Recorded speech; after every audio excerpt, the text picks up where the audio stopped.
30 Maret 2020. Hari yang kita telah lewati lagi. Saudaraku, dari hari ke hari kita bergumul dengan kehidupan ini.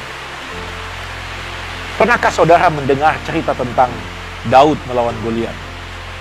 Hampir semua orang Kristen, bahkan non-Kristen pun tahu cerita Daud melawan Goliat. Daud yang kecil melawan Goliat yang besar, raksasa.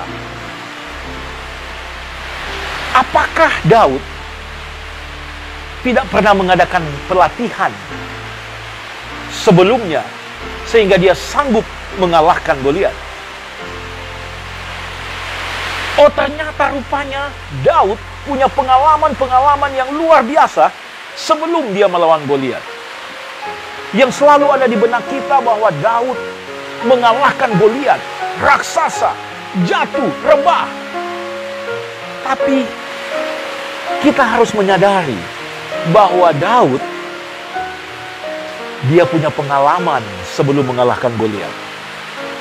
Mari kita buka dalam buku 1 Samuel pasalnya yang ke-17, ayatnya yang ke-34. Ketika Raja Saul meragukan kemampuan Daud untuk mengalahkan Goliat, Daud bukan sombong, tapi Daud mau menunjukkan kepada Saul dan seluruh bangsa Israel bahwa dia punya pengalaman bersama Tuhan. Dengarkan ceritanya. 1 Samuel 17 ayatnya yang ke-34. Tetapi Daud berkata kepada Saul, "Hambamu ini biasa menggembalakan kambing domba ayahnya. Apabila datang singa atau beruang yang menerkam seekor domba dari kawanannya, maka aku mengejarnya, menghajarnya, dan melepaskan domba itu dari mulutnya. Kemudian, apabila ia berdiri menyerang aku, maka aku menangkap janggutnya, lalu menghajarnya dan membunuhnya. Baik singa maupun beruang telah dihajar oleh hambamu ini." Oh, ternyata Daud sebelum mengalahkan Goliat, dia punya pengalaman yang luar biasa. Sanggup mengalahkan singa, beruang.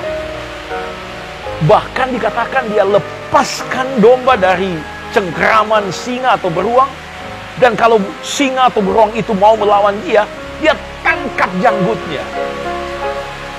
Saudaraku, Daud, kenapa dia bisa melakukan hal ini sebelum mengalahkan Goliat?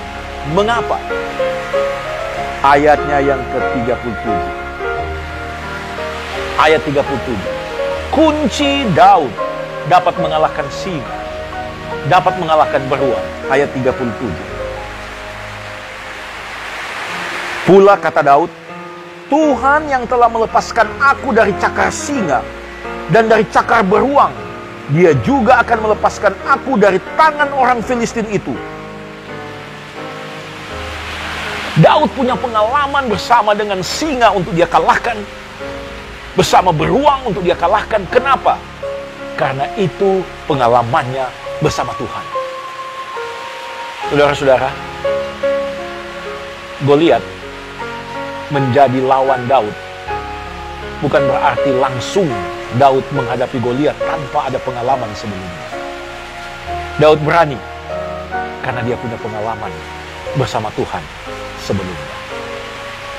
Saudara, masalah demi masalah kita hadapi, biarlah itu menjadi pengalaman hidup kita bersama Tuhan.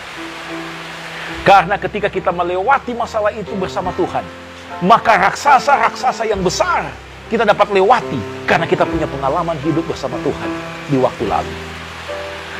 Masalah Daud bukan hanya Goliat. Setelah Goliat jatuh, seluruh orang Filistin ketakutan. Daud dapat mengalahkan mereka. Tapi bukan cuma sampai di situ. Daud menghadapi masalah dengan mertuanya Raja Saul. Dia dikejar-kejar. Setelah dia jadi raja, dia juga punya masalah dengan anaknya sendiri. Saudara, yes, kita hidup di dunia yang berdosa, penuh dengan permasalahan. Tapi Alkitab menguatkan kita untuk berjalan selalu dengan Tuhan. Perbanyak pengalaman hidup dengan Tuhan. Karena dengan perbanyak pengalaman hidup dengan Tuhan, maka ke depan, raksasa-raksasa masalah yang kita hadapi, semua akan tumbang. Karena kita punya pengalaman hidup berjalan bersama Tuhan. Berjalan bersama Tuhan. Pengalaman hari ini, menghadapi pengalaman ke depan, kita tidak akan takut. Karena kita dapat mengalahkan musuh-musuh masalah bersama Tuhan selalu. Perbanyak pengalaman berjalan bersama Tuhan.